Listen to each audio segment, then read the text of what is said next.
Bismillahirrahmanirrahim. Assalamualaikum warahmatullahi wabarakatuh.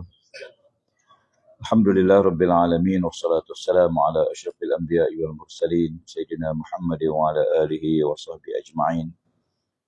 Subhanaka la ilma lana illa ma 'allamtana innaka antal alimul hakim. Wala haula wala quwwata illa billahil aliyyil azim. Yang dihormati al-fadhil pengurusi majlis, bagi Tuan Imam dan seluruh ahli tangkuasa masjid, Tuan Guru, para alim ulama, dan tetamu-tetamu Allah yang dihormati sekalian. Tahiyatan wa salaman alaikum. Assalamualaikum warahmatullahi wabarakatuh.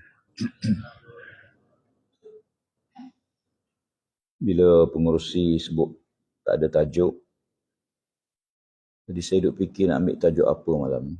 Ya. Tajuk masuk penjara, baru keluar keputusan salah. Ya. Cuma saya memetik sama-sama kita berkongsi suatu ayat untuk kita bincang pada malam ini, ialah daripada surah Fatir ayat 32. Ya, firman Allah Ta'ala, a'udzubillahi minasyaitanir rajim. Summa awrasnal kitaba allazina astafaina min ibadina. Faminhum zalimun li nafsihi wa minhum muqtasid wa minhum sabiqun bil khairat biiznillah. Zalika huwal fadlul kabir. Maksudnya, dan kemudian kami wariskan kepada orang yang kami pilih di antara kamu di kalangan hamba-hamba kami. Lalu ada di antara mereka yang termasuk dalam golongan zalimun li nafsih. Dia menzalimi diri dia sendiri. Wa minhum muqtasid. Dan di kalangan kamu ada yang pertengahan. Wa minhum sabiqum bil khairat biiznillah. Ada di kalangan kamu yang berebut-rebut berlomba-lomba melakukan kebaikan dengan izin Allah. Zalika huwal fadlul kabir. Demikianlah kurniaan Allah yang sangat besar. Saya yakin kita ni termasuk salah satu di antara tiga kumpulan tu. Allah Ta'ala bila dia mencipta manusia, Allah tahu manusia ni ada kelebihan yang Tuhan bagi dan ada kelemahan sebagai makhluk. Ya, setiap orang begitu. Ada yang ada kelebihan masing-masing. Ada orang Tuhan bagi lebih pada harta, kurang pada pangkat, kurang pada kedudukan. Ada orang dilebihi oleh Allah Ta'ala rezeki, tapi mungkin dia kurang di segi benda-benda lain. Itulah tabi'i manusia. Ya, sifat manusia tu ya demikian. Iman pun begitu. Ya, iman yazid wa yanqus. Ada masa iman kita naik, ada masa iman kita menurun. Rezeki kita begitu juga. Ada masa kita rezeki kita murah, ada masa kita rasa sempit dalam hidup. Memang hidup ni begitu, dia gelombang, naik turun, naik turun. Ya. Kalau kita bawa kereta, bila kita naik bukit, kita tahu dah lepas ni akan turun bukit. Lepas ni kita akan berjalan mendatar. Kemudian kita akan naik bukit. Itulah situasi. Ya, sebab itu Allah Ta'ala ya, menjadikan manusia ni diberi beberapa perkara pada manusia. Diberi akal fikiran. Diberi iradah, daya untuk pilih nak buat tak buat. Diberi tenaga kita, kekuatan yang ada. Semua yang Allah Ta'ala bagi pada manusia ni sekadar untuk hidup dunia. Tetapi untuk hidup semula akhirat, manusia tak cukup. Tiga benda Tuhan bagi ni tak cukup. Akal saja tak cukup. Sebab akal dia hanya boleh fikir apa yang diberi pada input yang masuk kepada otak, pada akal manusia. Maka akal manusia ni tidak semua boleh fikir. Jauh banyak benda yang akal tak mampu nak fikir. Ya, soal hidup semula lepas mati, alam akhirat, dosa pahala, syurga neraka, malaikat sebagainya, ni di luar kemampuan manusia. Bermakna manusia perlu ada tambahan supaya dia boleh hidup di sini dan boleh hidup sampai ke sana. Ya, maka Allah Ta'ala hantar pada manusia rasul-rasul. Ya, tujuannya apa dia? Allamal insan ma lam ya'lam. Untuk mengajar manusia perkara yang manusia tak tahu. Tanpa rasul, kita tak tahu siapa Tuhan. Lalu makhluk mencari-cari Tuhan, meraba-raba mencari Tuhan. Yang duduk tepi laut, nampak ombak laut, dia rasa takut, dia sembah penunggu laut. Yang duduk tepi gunung, dia rasa gunung terbesar, dia sembah penunggu gunung. Ada yang sembah matahari, berbagai-bagai. Ikut otak akal manusia. Ya, lalu Allah Ta'ala utus pada manusia Nabi-Nabi dan Rasul-Rasul alaihissalatu wassalam. Supaya lebih daripada otak ni, lebih pada akal manusia, manusia berhajat kepada bimbingan Nabi dan Rasul. Oleh kerana Nabi ni wafat. Sebab Nabi-Nabi ni manusia. Ya, laqad ja'akum rasulun min anfusikum. Telah datang pada kamu Rasul daripada jenis kamu. Rasul-Rasul ni jenis kita, jenis manusia. Makan, minum, berkahwin, keluarga. Maka Nabi wafat. Ya, semua Nabi-Nabi wafat. Hatta Nabi Isa AS walaupun diangkat ke langit, tapi dia akan mati. Sebab dia makhluk. Kullu syai'in halikun illa wajah. Semua akan binasa, melainkan Allah Subhanahu Wa Taala. Oleh kerana Rasul ni wafat, manusia terus hidup, sambung menyambung, maka manusia perlukan bimbingan. Nabi dah tak ada. Ya, bila Nabi tak ada, jarak pada sahabat pun dah tak ada. Maka tabi'in sambung-sambung. Maka oleh kerana Nabi itu wafat, Allah Ta'ala kekalkan Al-Quranul Karim. Ya, supaya walaupun Nabi dah tak ada, Rasul dah Muhammad dah wafat, tapi kita terus boleh ambil Quran sebagai panduan dalam hidup manusia. Quran bukan panduan untuk semayang, puasa, panduan untuk seluruhnya. Zalikal kitab la raiba hudan lil muttaqin. Dia hudan, petunjuk kepada mereka yang bertakwa pada Allah Taala.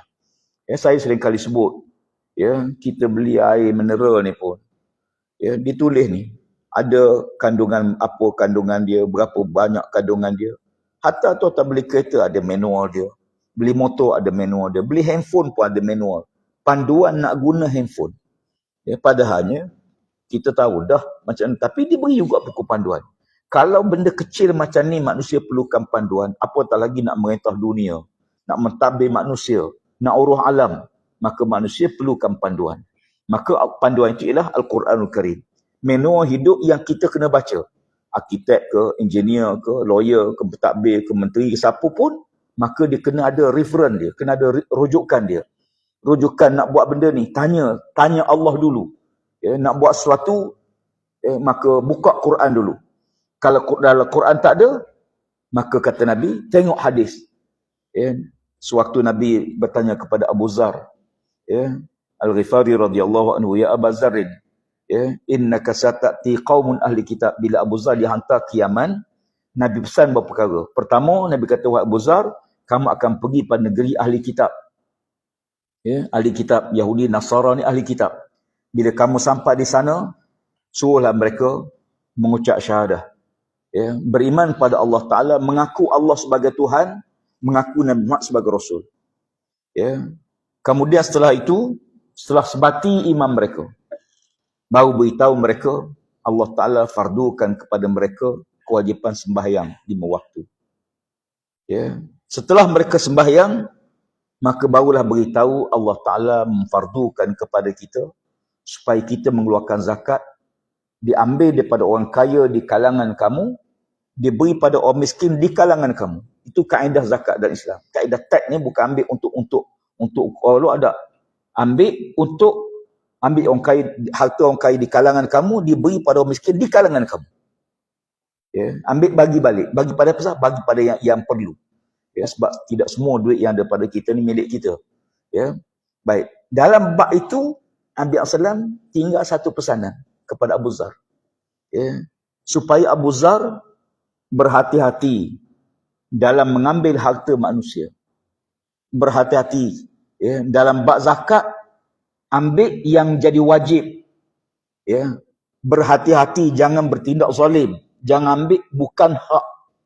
Ya. Siapa ni pesan, ya wahai Abu Zar, jangan sekali-kali kamu bertindak zalim dalam bab harta ni. Dan bahkan ujung pada hadis tu, sebagaimana yang biasa kita baca, ya, Nabi pesan pada Abu Zar supaya, ya, takut kepada doa orang kena zalim. Ya, wahai Abu Zar, hendaklah kamu takut kepada orang yang kena zalim. Wattaqu da'watal mazlum fa inna laisa bainahu wa bainallahi hijabun. Kan doa orang yang kena zalim dengan Allah Taala tak ada dinding, tak ada hijab. Ya, walaupun dia kafir sekalipun, walaupun dia miskin sekalipun, walaupun siapa sekalipun. Doa orang kena zalim ni, Allah Ta'ala mendengar doa tersebut. Nabi pesan Abu Zar, kamu berhati-hati, takut kamu termasuk doa orang yang kena zalim. Maka pemimpin dituntut berlaku adil. Pemimpin ni payah nak berlaku adil, tuan-tuan. Dia payah sentimen dia tu. Kadang-kadang kerana parti politik berbeza, dia mula tidak berlaku adil. Kadang-kadang kerana bangsa yang berbeza, dia mula tidak berlaku adil. Kadang-kadang dia sayang pada orang dekat dengan dia, maka dia tidak berlaku adil pada orang jauh daripada dia. Kadang-kadang dilingkungi oleh setengah kelompok masyarakat, kumpulan, maka dia tidak beradil kepada orang yang jauh daripada kumpulan tersebut. Maka pemimpin dituntut untuk berlaku adil.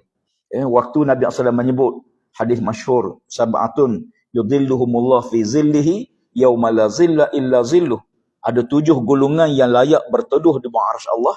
Pada hari tidak ada sebarang naungan, hanya satu saja naungan arsy Allah. Yang pertama Nabi sebut imamun, pemimpin, adilun, pemimpin yang adil. Bila sebut pemimpin, Nabi akan kaitkan dengan keadilan, bertindak adil. Wala yajrimannakum syana'anu qaumun ala alla ta'dilu.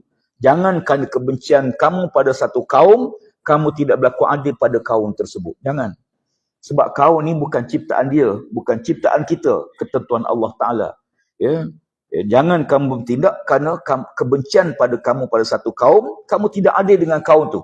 Berlaku adil lah, kerana adil itu hampir dengan takwa kepada Allah Subhanahu Wa Ta'ala.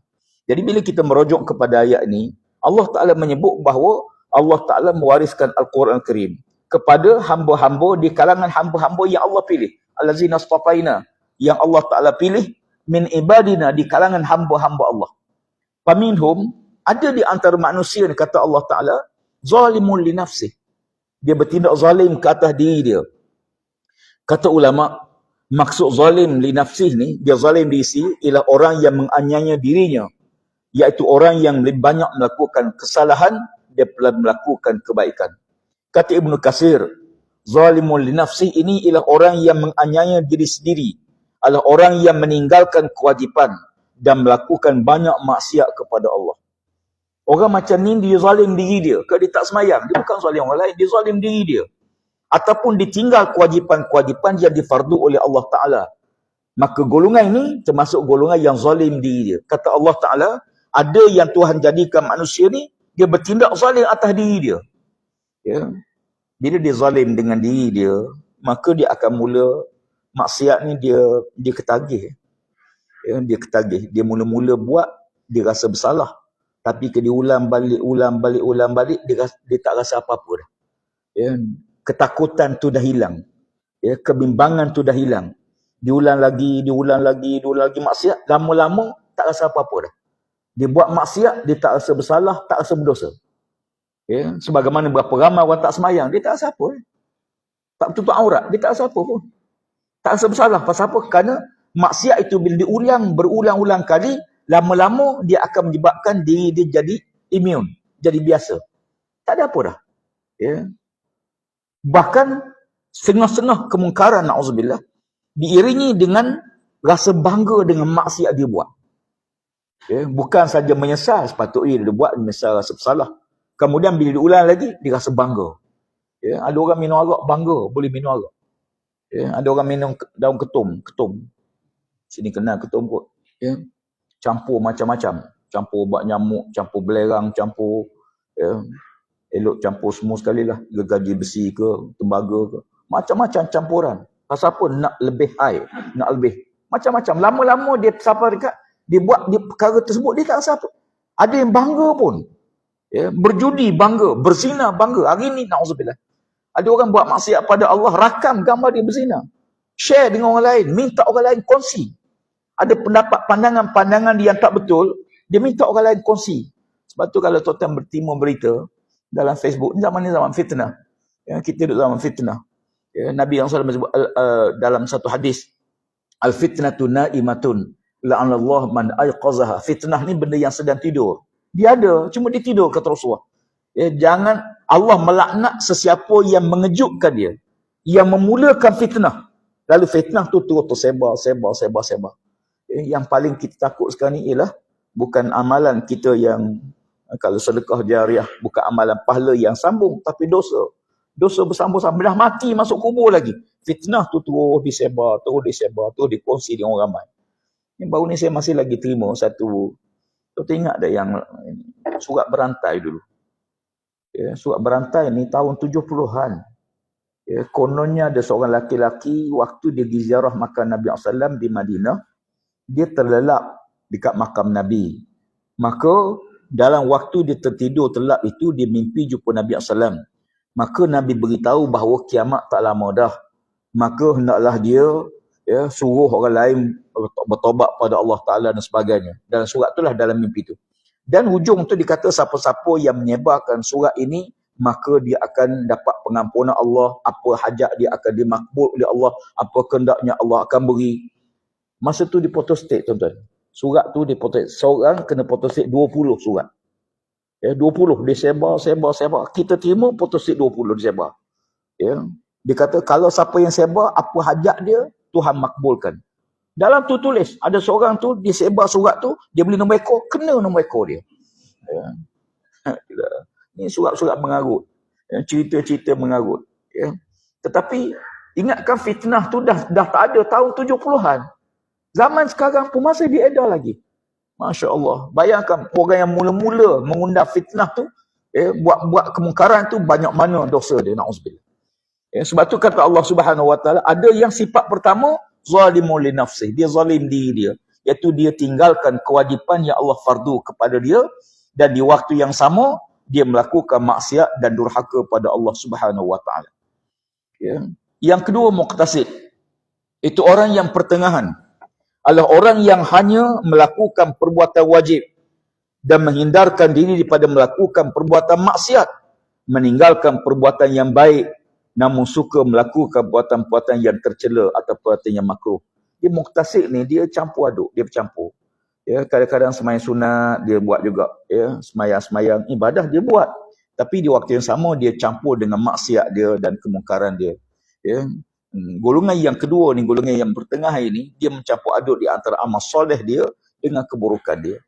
Pernah satu hari, seorang laki-laki mai jumpa Nabi SAW, maka dia minta Nabi SAW bertanya tentang Nabi, apakah, bilakah kiamat? Dia tanya Nabi, ya Rasulullah, bilakah kiamat?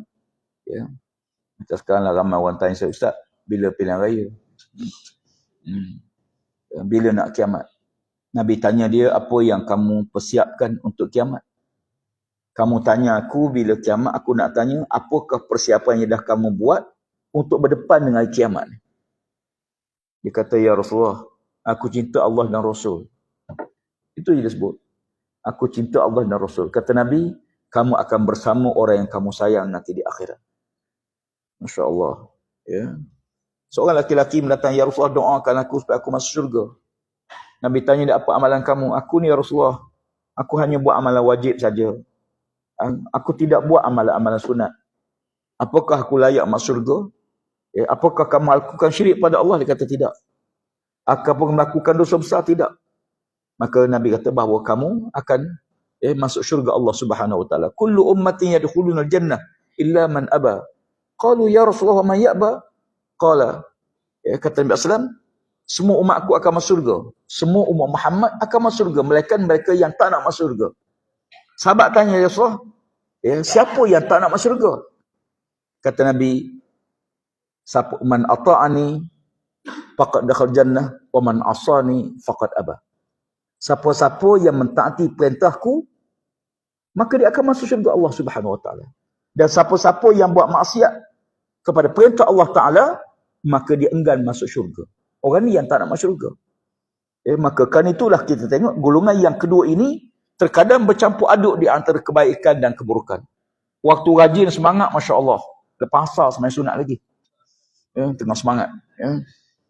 Tapi waktu iman dia lemah, Masya Allah, kadang-kadang sakit sikit di hospital, ramai tak semayang. Yang sakit tak semayang kerana uzur, itu pun tak boleh tinggal semayang. Semayang ni tak ada ruang untuk kita tidak semayang. Tak boleh berdiri duduk, tak boleh duduk baring, tak boleh baring dengan mengiring, tak boleh mengiring dengan gerak mata, tak boleh gerak mata dengan gerak hati. Dah tak bergerak semua, baru panggil orang semayang dia. Ada tak ruang untuk tak semayang? Tak ada. Tak ada. Tapi berapa ramai orang yang kadang-kadang kerana sikit je, maka terus dia tak tinggal semayang dan sebagainya. Allah Rabbi na'udzubillah. Kemudian kata dalam ayat ni, ada golongan yang ketiga disebut sebagai sabiqum bil khairat. Orang yang berebut melakukan kebaikan. Kalau kita baca surah Al-Waqi'ah, Allah Ta'ala menyebut, wa kuntum azwajan salasah. Esok di akhirat, kita semua akan dibahagi 3 kumpulan. Ashabul yamin ma ashabul yamin. Kumpulan kanan, alangkah bahagia beruntung kumpulan yang kanan. Siapa dia? Orang beriman, bertakwa pada Allah, mentaati perintah Allah Ta'ala. Nabi kata, alangkah bahagianya, kata Allah Ta'ala, golongan yang kanan. Washabul shimal, ma ashabul shimal. Yang kedua, kumpulan kiri. Alangkah celakanya mereka yang duduk dalam kumpulan kiri. Yang ketiga, sabiqum bil khairat. As-sabiqun, as-sabiqun. Ulaika humul muqarrabun fi jannatin na'im. Iaitu golongan yang berebut melakukan kebaikan. Mendahului orang lain dalam melakukan kebaikan. Dalam ayat ni Allah sebut, ada golongan yang ketiga, iaitu golongan sabiqum bil khairat. Kata Ibnu Katsir, golongan sabiqum bil khairat ialah orang yang lebih dahulu berbuat kebajikan, adalah orang yang melaksanakan kewajipan dan kebaikan-kebaikan lainnya. Mereka dulu berebut buat baik. Buat baik macam kita semayang, masuk masjid sama je. Tapi orang yang sabiqum bil khairat ni, pertama dia berebut masuk masjid dulu, dia berebut dapat soh pertama dulu banding orang lain. Kalau ada apa-apa, dia yang mendahului orang lain. Sebab dalam Islam ni tuan-tuan sekalian, dalam banyak hadis Nabi, orang yang buat amalan baik dulu, dia mendapat pahala, semua orang ikut dia di belakang. Ya, tak sama kita ni. Ya, umpama sedekah. Kita ambil tabung, kita buh sedekah dulu. Dan kita mendapat pahala semua orang sedekah kemudian daripada kita. Ya. Dan hadis Nabi kata, man da'a ila huda kana lahu minal ajri mislu ujuri man tabi'ahu la yanqusu min ujurihim syai'an. Ya, sesiapa yang menyeru kepada kebaikan, dia mendapat pahala seruan dia tu. Ya. Seruan dia tu dapat pahala di atas kebaikan dia buat. Dan semua kebaikan-kebaikan mereka yang mengikutinya di belakang. Masya Allah. Ya. Siapalah beruntung azan maghrib tadi. Dan tahu, dengan sebab azan dia mendapat pahala semua jemaah yang hadir malam. Ya. Sebab tu Nabi kata, Bilal nanti di pada mahsyar ditinggikan tengkuknya, kedudukannya. Hingga ahli mahsyar nampak, inilah Bilal. Bilal ni, rupanya saya dulu dah ingatkan imam yang paling besar, paling hebat, rupanya Bilal. Bilal. Ya. Istimewa Bilal. Kenapa? Kan dengan azannya lah orang ramai di rumah semayang, jemaah hadir masjid. Demikian juga kebaikan lain. Bila kita buat satu kebaikan, semua pahala mengikuti di belakang tu, kita akan dapat pahala mereka semua. Tetapi orang yang buat kebaikan tu, kata Nabi, tidak akan kurang sedikit pun pahala kebaikan dia. Yang ini disebut sabiqum bil khairat. Orang yang berebut buat baik. Kita ni bersama kita berebut dah buat baik ni. Kalau tengok pada surah Al-Waqi'ah, Allah Ta'ala sebut, golongan yang sabiqum bil khairat ni, ataupun sabiqun sabiqun ni, ya, pada ayat seterusnya, Allah kata, ya, sebahagian mereka ni ialah generasi awal. Ya, wa qalilun minal akhirin, sikit sangat generasi akhir. Awal zaman Nabi, zaman para sahabat berebut, dengar kebaikan berebut. Mereka berebut, berlomba-lomba mendahului orang lain. Tapi kata Allah Ta'ala, ya, wa qalilun minal akhirin, sedikit sangat di kalangan generasi akhir. Kita buat baik, tapi kita tak berebut melakukan kebaikan. Minta maaf cakap, kita mari dah awal ke masjid, tapi tak berebut dapat saf pertama. Ya. Walaupun kadang-kadang kita ada peluang untuk dapat saf pertama. Tuan-tuan bila masuk masjid, dapatkan saf pertama dulu. Sebelum sembahyang tuan-tuan masjid, dapatkan saf pertama. Sampai kata Nabi, kalau kamu tahu apa yang ada pada saf pertama, nescaya kamu akan berebut untuk mendapatkannya. Kamu rela cabut undi untuk dapat saf pertama. Sanggup undi. Ya, dah berebut sangat kata imam, kita mengundi. Ya, daftar nama, cabut undi. Maghrib, sipulan. Isyak, orang ni. Nabi kata dia sanggup tunggu giliran dia untuk dapat saf pertama. Ya, tapi kita tak berebut, tuan-tuan. Yalah, kalau ada ruang kosong kita bagi orang lain. Umurah orang Melayu ni. Sila. Ya. Dan Tuhan bagi peluang kita depan kita dah tu. Kita bagi orang lain. Jangan bagi orang lain. Start malam ni jangan bagi. Walau pak tua sekalipun jangan bagi.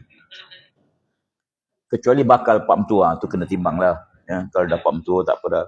Ya. Sabiqum bil khair kata Ibn Katsir ialah mereka yang melakukan kebaikan, ya, dan melaksanakan kewajipan dan kebaikan-kebaikan yang lain, meninggalkan perbuatan-perbuatan yang haram dan makruh.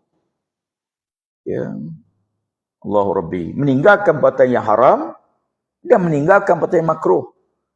Orang yang biasa buat makruh, dia mudah masuk sempadan yang haram. Orang yang nak jaga amalan wajib, jaga amalan sunat. Orang yang pelihara amalan sunat akan dipelihara amalan wajib dia. Sebab Tuhan buat begitu. Ya. Sebelum sampai wajib itu kan ada sunat dulu. Ya. Bagi kita membina kekuatan. Ya. Orang sama juga benda haram. Ya. Sebab tu bila kita dalam pembinaan sebuah masyarakat, sebuah negara, kita tahu bahawa keberkatan negara ini, walau anna al-qura amanu wattaqau la fatahna alaihim barakatin minas sama'i wal ardh.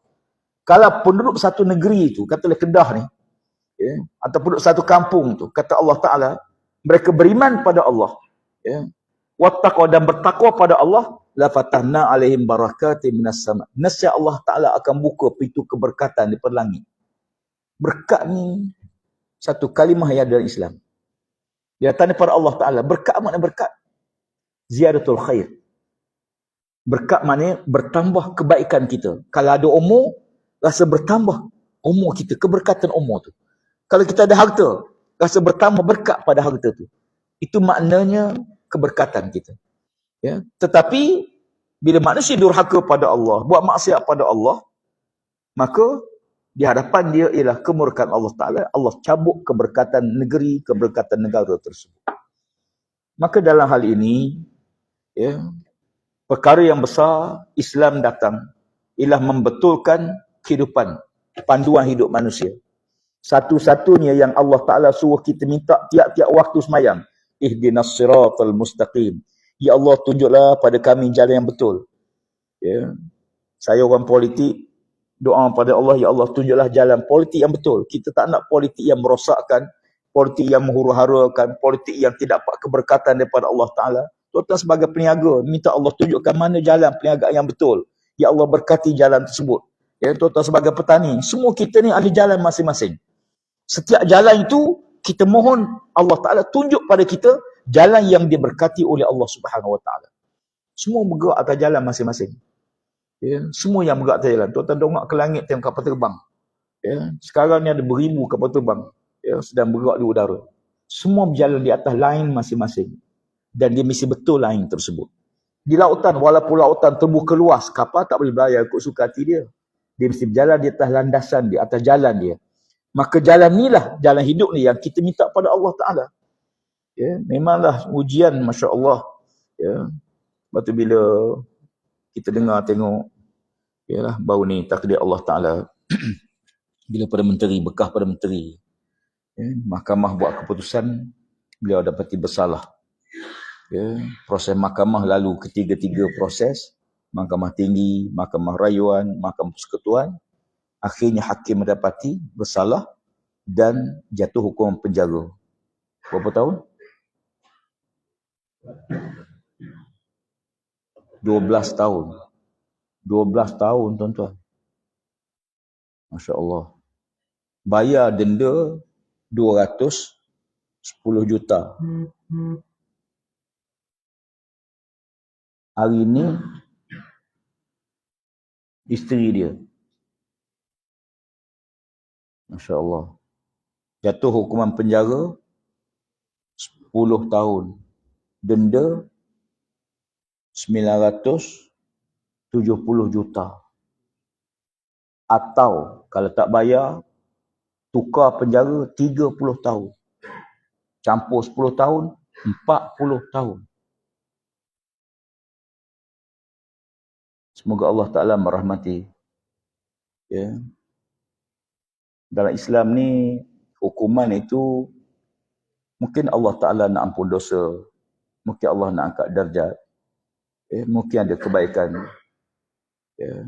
Dalam Islam, kita tidak akan menetapkan seorang itu bersalah sehingga mahkamah mengatakan dia bersalah. Sekarang zaman fitnah, bila orang tu dituduh seolah dah bersalah, baru dituduh, belum salah lagi. Ya. Sebab tu bila sabit kesalahan, demikian. Pernah zaman Nabi SAW ada seorang lelaki dia berzina. Na'udzubillah. Ya, dia berzina, kemudian jatuh hukuman rejam. Setelah dia meninggal dunia, Nabi hadir dan Nabi sembahyang jenazah dia. Sahabat-sahabat tegur, ya Rasulullah, dia ahli zina, ya Rasulullah.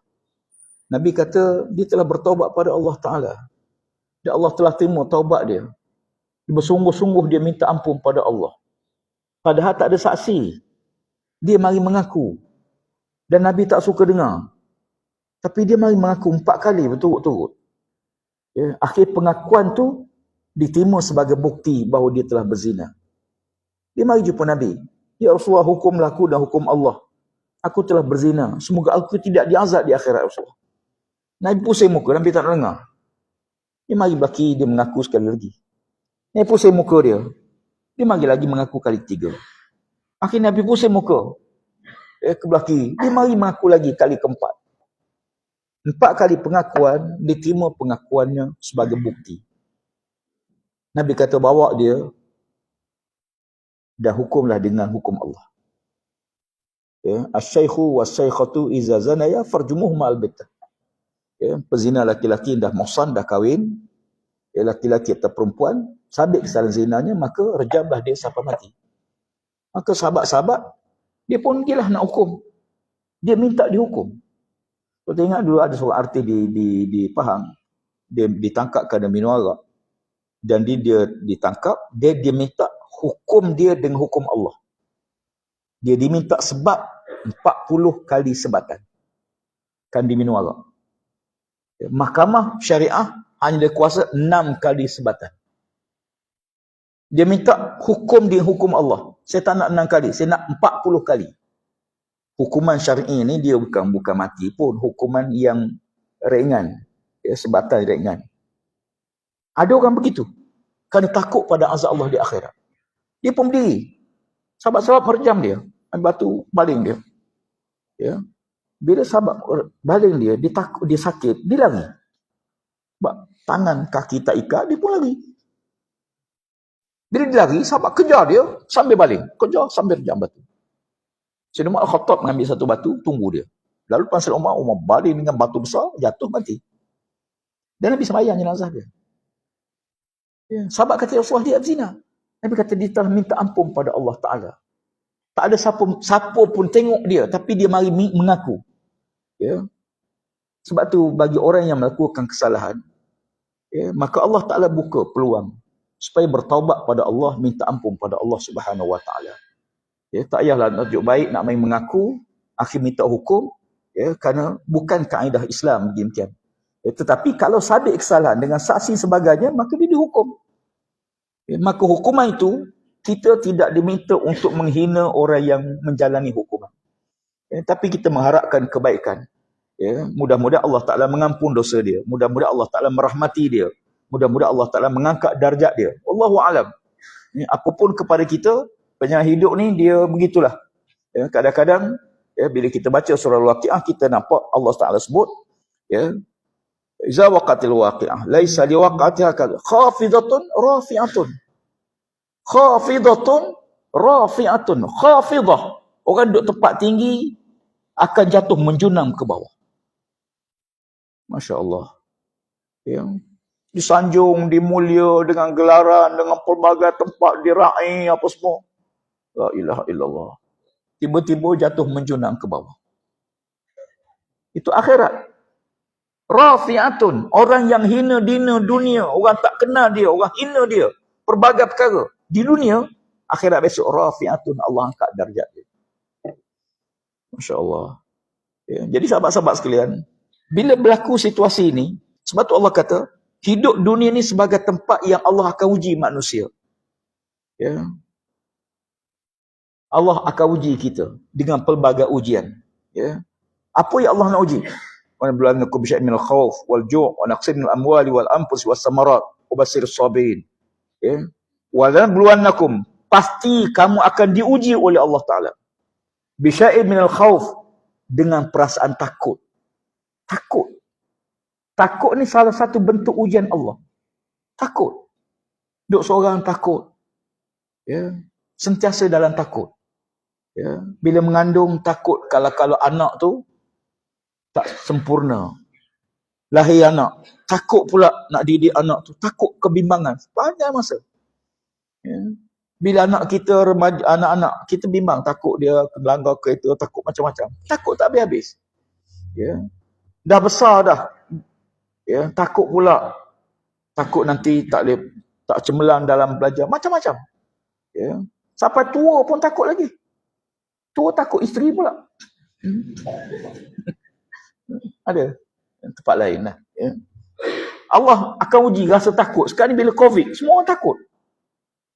Takut. Tapi takut tak tahu nak lari macam mana. Nak lari dia buat macam mana. Diuji dengan rasa takut. Ya. Waktu COVID mula keluar tu, Masya Allah. Ya. Masa tu, yalah, COVID ni bermula dengan China.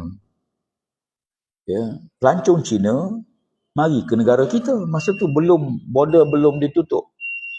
Ya. Kita azan dulu tu. Ha? Terus. Kena azan dulu. Tak apa. Terus je. InsyaAllah. Takut, ketakutan. Nampak Cina lari. Ya. Rasa takut. Ya. Wal-ju', kelaparan. Yelah, negara kita ni ada orang susah. Ada orang miskin. Ada orang lapar. Ya. Sebab tu tuan-tuan kena bantu. Jadi jiran yang baik untuk jiran kita. Sebab orang Melayu ni kadang-kadang dia malu nak minta. Dia sanggup, dia lapar. Saya pengalaman turun jumpa orang miskin bagi bantuan ni waktu Ramadan. Ya, satu perkampungan nelayan di Pahang. Dia bagi bantuan, menangis pakcik tu. Rupa dah 2-3 hari dia hanya makan kelapa saja. Dia tahu. Pernah satu malam orang mari hantar pada Nabi SAW kambing bakar. Ya. Dan Nabi SAW ambil, kemudian Nabi beritahu Abu Hurairah, hantarlah kambing bakar ni kepada rumah satu keluarga yatim. Ummul Yatama, anak-anak yatim. Maka Abu Hurairah pergi rumah makcik tersebut, lalu beri salam, kata Abu Hurairah, ini daging Nabi SAW kirim pada kamu. Dia kata, Masya Allah, terima kasih, semoga Allah Ta'ala merahmati Rasulullah SAW. Abu Hurairah, aku dah makan dan anak-anak aku pun dah makan. Kata Abu Hurairah, ambillah makcik, ambillah. Ya, mudah-mudahan pagi besok boleh makan anak-anak kamu. Kata makcik tu, Abu Hurairah, kamu yakin ke anak aku hidup pagi besok? Kamu yakin ke? Aku sendiri aku tak yakin aku hidup tidak esok. Bagaimana kalau sekiranya esok aku tak hidup? Beri makan pada orang lain. Saya baca hadis ni tu sekalian. Satu benda yang ditanam zaman Nabi SAW, sentiasa bimbang dengan kematian. Almarhum Tuan Aziz sebut, mati, ingat mati ni brek. Brek dalam hidup. Sebagaimana kereta kena ada brek. Ya, kapal terbang pun ada brek dia. Hidup ni pun kena ada brek. Apa brek bagi hidup ni? Ingat mati. Bila kita ingat mati, pertama kita tidak akan durhaka pada Allah, tidak akan buat maksiat. Kalau terlanjur kita cepat bertaubat pada Allah. Pasal apa? Sentiasa ada panduan dalam hidup. Ya. Jadi oleh kerana itu, dalam Islam ni ujian tu akan macam. Ya. Allah akan uji manusia. Ya. Berbagai-bagai ujian Allah Ta'ala. Apa yang Allah nak uji? Allah nak uji, ayyukum ahsanu amala. Allazi khalaqal mauta wal hayata liyabluwakum ayyukum ahsanu amala. Ya. Allah jadikan kematian dan kehidupan untuk menguji siapa di kalangan kamu yang paling baik amalan. Bukan yang paling banyak amalan. Allah bukan nak uji banyak. Allah nak uji kualiti amalan. Siapa yang paling baik amalan. Kalau siapa yang paling banyak, umat dulu lagi banyak pada kita. Hidup 100 tahun, umur 1000 tahun. Kalau umat Nabi Nuh tu 1000 tahun, tuan-tuan. 1000, 2000, 3000 tahun. Berapa umur? 3000. Duk borak petang-petang, yang pagi-pagi sambil duk menyorok. Kau berapa tahun umur? 2500. Oh, masa tu 1000 tahun umur. Nabi Nuh AS dakwah kaum dia 950 tahun. Itu dakwah, itu zaman nubuah, zaman kenabian, bukan umur dia. Macam Nabi Muhammad lah, umur Nabi 63 tahun. Zaman kenabian 23 tahun. Itu zaman kenabian dia. Tapi umur dia lagi jauh, lagi banyak. Umat Nabi Ibrahim AS ratusan tahun. Sebab tu Allah kata, Allah bukan nak uji siapa yang paling banyak, tapi Allah nak uji siapa yang paling baik. Maka nak baik itu, sebagaimana kata para ulama, bahawa mempelajari dan meningkatkan ilmu supaya kita mengetahui ilmu amalan yang kita buat itu dia menepati dengan apa yang digariskan oleh Allah Subhanahu wa taala. Baik. Maka kata Imam Ghazali, takwa itu bila mana ada kebimbangan dalam hati terhadap dosa yang dilakukan.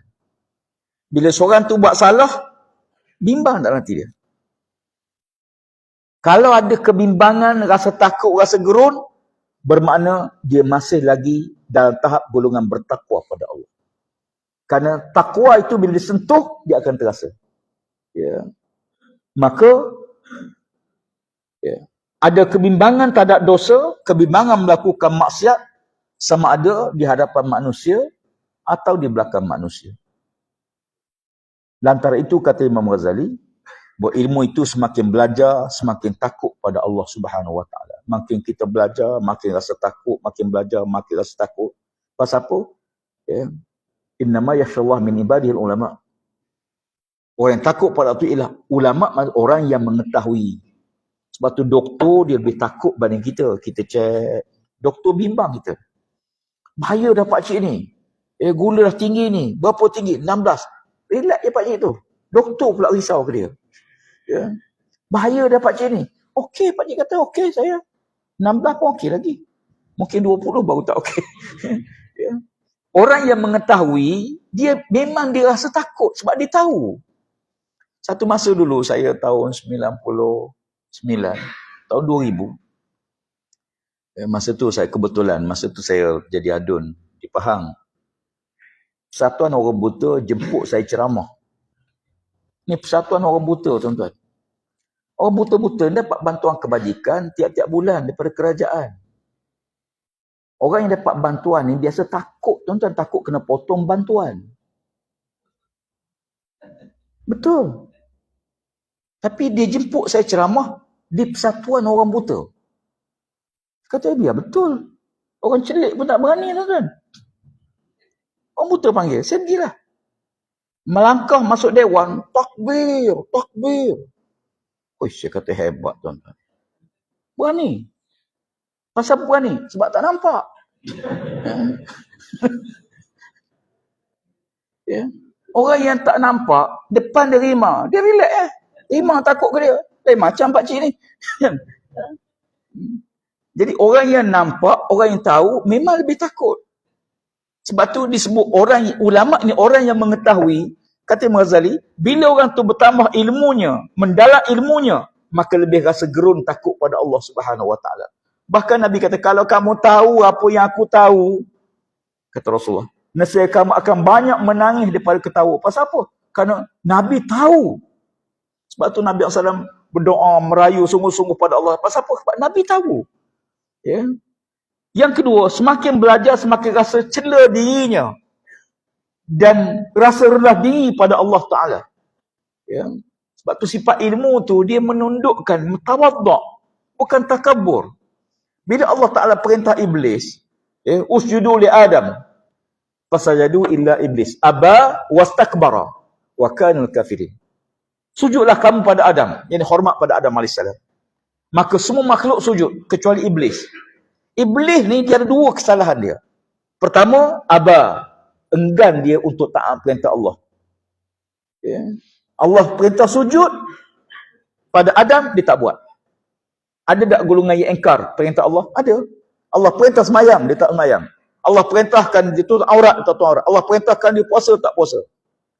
Tapi kumpulan pertama ini, Tidak jadi kafir, tuan-tuan. Orang yang tak semayang, kerana malas, kerana letih, dia fasik. Dia tak jadi kafir. Yang jadi kafir apa dia? Wastakbara. Takabur dia, sombong dia. Sombong itulah yang menyebabkan na'udzubillah seorang tu jadi kafir.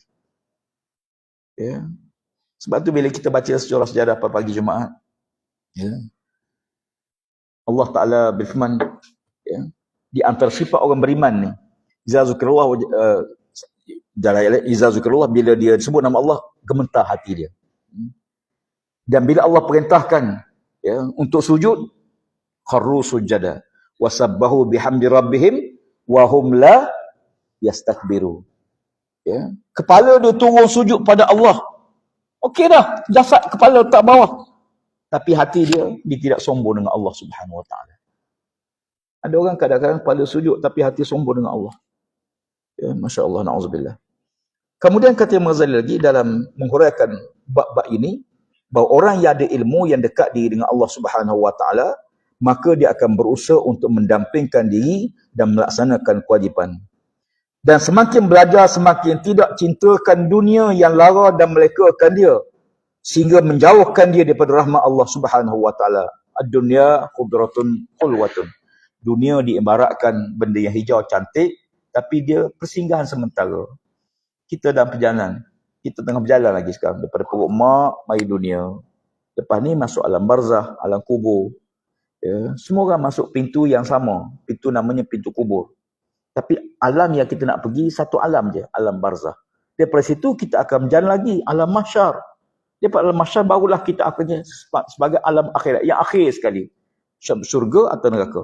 Maka orang yang mencintai ilmu dan mendekatkan dengan Allah Subhanahu Wa Taala, dia tamak dengan harta dunia.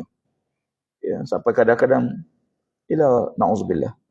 Kadang-kadang ketamakan ni, kita fikir, ya, orang yang rasuah sebagai contoh. Bukan dia tak duit, kan? Kita fikir duit ada pun tak habis makan dah. Nak makan apa sangat? Dah umur tua-tua ni, nak makan apa sangat? Ya. Mana-mana tak boleh. Cik manis ada. Daging-daging, daging tak boleh, gaut. Ya. Tinggal kulit roti je dah. Nak pakai apa? Ya Allah Rabbi. Kadang-kadang gaji ada pun tak ada makan dah. Tapi untuk apa? Ketamakan. Allah Rabbi. Jadi oleh kerana itu kata Imam Ghazali demikian. Yang kelima, ilmu yang menambahkan makrifah kita dalam ibadah kita pada Allah hingga merasai kemanisan kelazatan ibadah pada Allah Subhanahu Wa Taala. Salasum man kunna fihi wajada halawatal iman. Kata Nabi, 3 perkara. Siapa-siapa ada pada 3 perkara, dia akan merasai kemanisan iman. Dia apa-apa pun kita buat ni tuan-tuan, bila sampai masuk syok dia tu, zuk dia tu, kita akan rasa kelazatan dia. Apa-apa saja. Apa-apa saja. Orang yang kaki mancing, ya, tukang mancing, dan masuk, orang panggil masuk hantu, ya, dan masuk syok dia tu, panah macam mana pun tak rasa tu kan. Steady, tengah panah, kita tengok Masya Allah tengah panah, dia relax, ya, macam dia buat teduh je. Pasal apa? Dah masuk alam dia. Apa pun, termasuklah dalam kehidupan kita ni. Kadang-kadang bila dia seronok sampai masuk alam yang kalau baik, dia bertambah kebaikan. Ya, kalau bertakwa, dia bertambah ketakwaan. Kalau durhaka, na'udzubillah, dia bertambah kedurhakaan dia. Sampai kita tegur dia, kita kena marah. Berapa ramai kita tegur orang berzina, dia marah, kita peduli apa? Ya. Negara kita ni sekarang, kita cuba blok beberapa perkara, sistem-sistem yang tak betul. Ya. Saya baru ni kebetulan ada interview dengan akhbar Cina. Dia bangkitkan soal kenapa kita melarang Oktober Fest, pesta bulan Oktober. Saya sebut, Oktober ni budaya minum arak. Ya. Bukan budaya kita, bukan budaya orang Melayu, bukan budaya orang Cina. Ya. Baru ni Bon Odori. Kan? Ini budaya orang Jepun, bukan budaya kita pun. Kita balah dengan budaya yang liar, yang rosak di luar, yang kita masuk. Akhirnya kita balah sama-sama kita. La ilaha illallah. Di waktu yang sama, kita perlu bina kekuatan dalam budaya kita yang berteraskan budaya yang digariskan oleh Allah Subhanahu Wa Taala. Oleh kerana itu, sahabat-sahabat sekalian, akhir sekali ada 3 perkara sebagai peringatan kita bersama. Yang pertama, dunia kita hidup ni sekejap, tuan-tuan. Sekejap je. Saya dah 60 lebih. Pejam celik, dah 60 dah. InsyaAllah. Baru sambut hari lahir. 2-3 hari lepas. Yang ke-62. 27 hari bulan. Hari ni 1 hari bulan. Baru lagi lah.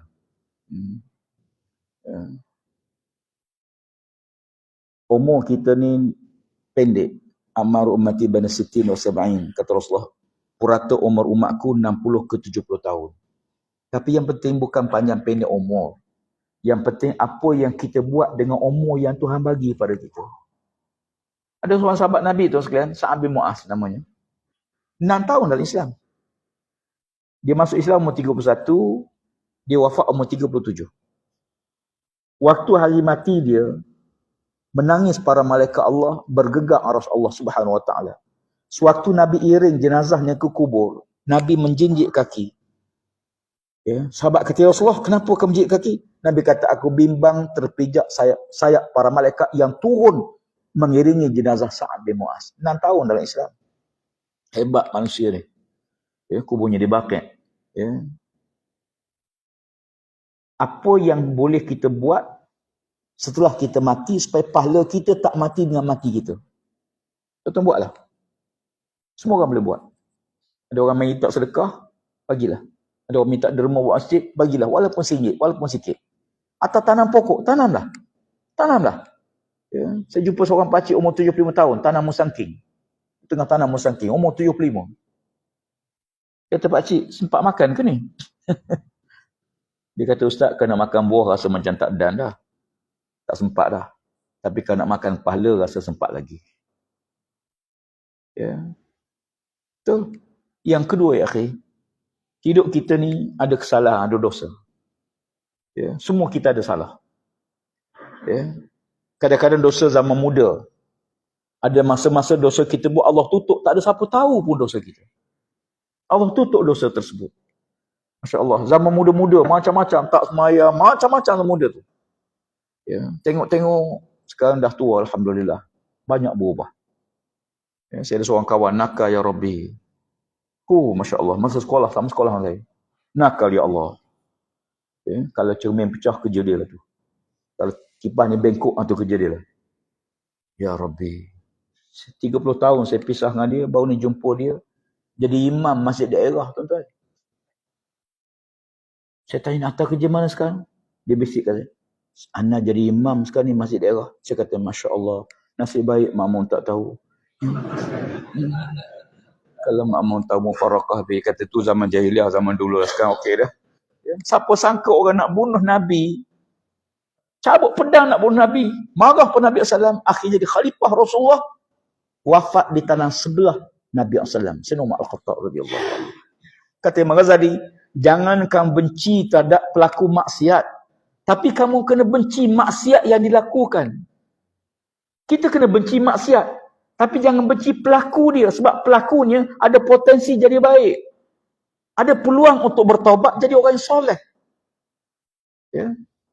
Tanggungjawab kita, kata Imam Ghazali kepada murid dia, Yunus, tanggungjawab kita ialah merawat pesakit, bukan merawat penyakit, bukan membunuh pesakit. Ya. Maka tanggungjawab kita besar ini yang kita kena teruskan. Oleh kerana itu, aspek inilah yang kita pertekankan. Apa dia? Buatlah kebaikan, mudah-mudahan kebaikan itu akan terus sambung walaupun kita tak ada. Yang akhir, yang ketiga, jangan tak ada masa dengan Allah, nanti Allah tak ada masa dengan kita. Ya, jaga hak Allah, Allah akan sempurna hak kita.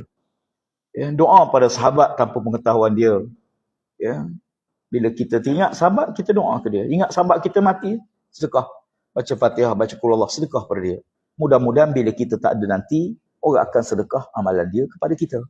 Ya, mudah-mudahan Allah Ta'ala merahmati kita dan menjadikan kebaikan dalam pertemuan kita pada malam ini, insya-Allah. Dan doa pada Allah Subhanahu Wa Ta'ala supaya kita masuk golongan yang sabiqum bil khairat. Ya, golongan yang segera melakukan kebaikan. Dengar ada kebaikan, maka kita minta Allah Ta'ala permudahkan kita untuk melakukan kebaikan tersebut. Ya, insya-Allah panjang umur jumpa semula pada masa akan datang. Minta maaf banyak salah silap kata bahasa dan sebagainya. Ya, walaupun masa pengurusi kata pulang pada ustaz pukul berapa, tapi saya ada pengalaman. Ya, bila kita tengok bola ni yang paling syok sekali bila masuk gol. Kan? Kalau kita tengok Gusti atau tinju yang paling seronok sekali, tumbang terus. Itu syok. Saat yang paling seronok. Ya. Itu juga kita tengok orang lomba motor. Bila syok sekali, bila jatuh bergolek tu. Tu. Ya. Sama juga ceramah. Yang syok sekali, bila penceramah kata, sekianlah ceramah saya. Itulah saat yang paling seronok sekali.